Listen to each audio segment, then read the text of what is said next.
Assalamualaikum warahmatullahi wabarakatuh. Saya Ahmad Fatoni Alfaris. Di sini saya akan menjelaskan sebuah materi dengan tema instrumen keuangan syariah. Nah, langsung saja ke materinya. Instrumen keuangan syariah ini secara garis besar merupakan aset ekonomi yang berjalan berdasarkan prinsip Islam. Dan sebenarnya ada berbagai macam instrumen ekonomi berbasis Islam.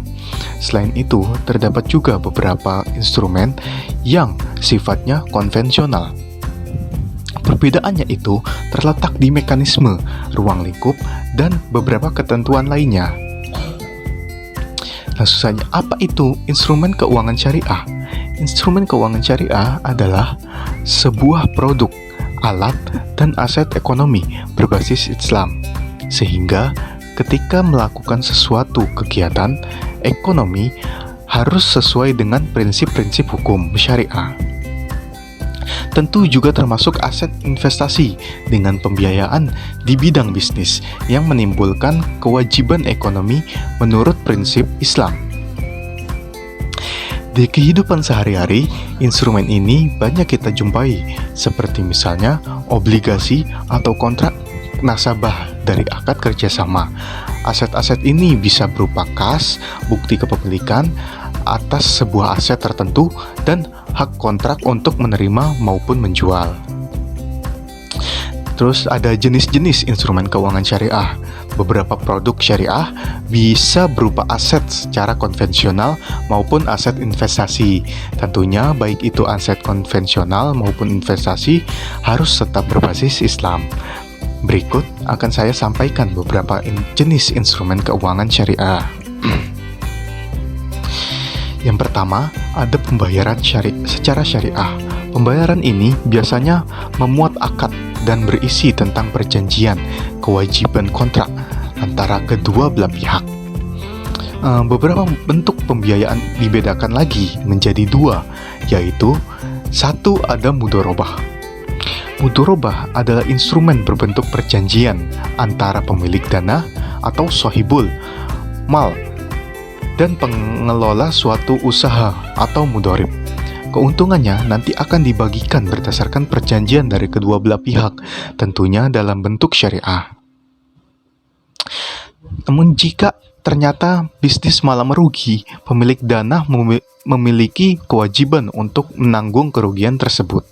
Dan yang kedua, ada musyarakah. Instrumen yang satu ini juga berbentuk akad kerjasama antara pemilik modal yang menggabungkan antara dana dan tenaga untuk menjalankan suatu usaha. Adapun keuntungan dari usaha tersebut akan terbagi sesuai dengan jumlah modal dari masing-masing pihak. Terus ada perbankan juga melakukan praktik ini dengan cara menjalin kerjasama antara nasabah dengan bank yang nantinya akan membagi keuntungan serta risiko sesuai kesepakatan. Terus ada jenis instrumen selanjutnya adalah saham syariah. Saham yang satu ini merupakan instrumen dari pasar modal syariah. Perbedaan dengan saham konvensional terletak pada jenis serta mekanisme usaha di suatu saham. Adapun emiten saham berbasis Islam harus sesuai dengan syariat Islam. Akibat prinsip tersebut, beberapa perusahaan seperti rokok, alkohol, dan lain sebagainya tidak bisa mengeluarkan saham berbasis Islam. Beberapa kelebihan yang pasti kamu dapat ketika berinvestasi pada saham syariah adalah keuntungan pasti halal karena perusahaan emiten tidak memproduksi barang-barang yang sifatnya haram dan aktivitas kegiatan ekonomi menggunakan prinsip Islam. Akan tetapi, ada juga kelemahan dari berinvestasi pada saham berbasis Islam, yaitu dari segi nilai saham. Karena tidak semua jenis perusahaan mengeluarkan saham syariah, sehingga nilai stok bisa lebih rendah. Terus ada jenis instrumen selanjutnya, ada suku. suku adalah efek berbasis Islam yang bisa digunakan untuk pembiayaan perusahaan. Adapun proses penerbitan perdagangan harus tetap dengan prinsip ekonomi syariah. Ciri-ciri dari obligasi ini adalah harus bebas dari unsur riba, gharar, dan maisir. Ada beberapa jenis suku, antara lain suku retail dan suku tabungan, berupa surat utang oleh pemerintah menurut prinsip-prinsip syariah.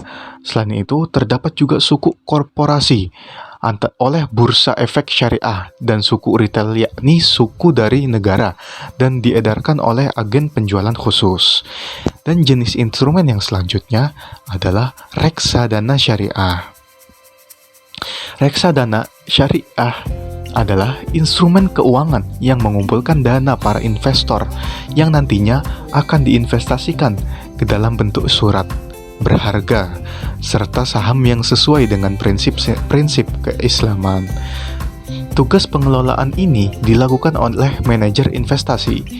Nilai syariah ini dijamin oleh Dewan Pengawas Syariah atau DPS, sehingga pasti bebas dari riba dan unsur non-halal lainnya. Kalau kamu adalah seorang muslim dan ingin berinvestasi pada produk reksadana syariah, tentu dengan adanya jaminan tersebut, kamu nggak perlu ragu lagi. Dan jenis instrumen yang terakhir ada deposito syariah. Deposito jenis ini merupakan produk perbankan yang pengelolaannya sesuai dengan asas keislaman. Meskipun produk yang satu ini tidak mengenal konsep bunga, tetapi deposito ini tetap bisa menguntungkan karena pemilik dana akan mendapatkan hasil atau nisbah dari pengelolaan simpanannya. Mungkin itu saja materi singkat yang dapat saya sampaikan di dalam video ini. Jadi, kesimpulan dari materi yang saya sampaikan tadi adalah instrumen keuangan syariah sangat cocok bagi kamu yang ingin berinvestasi tetapi masih ingin memegang nilai-nilai keislaman. Produk-produk ini tentu harus terjamin oleh Dewan Pengawas Syariah atau DPS. Keuntungan lainnya adalah jika berinvestasi dengan prinsip syariat adalah ada beberapa instrumen yang berdampak untuk sosial. Mungkin itu saja yang dapat saya sampaikan, kurang lebihnya mohon maaf. Wabillahi taufiq wal hidayah. Wassalamualaikum warahmatullahi wabarakatuh.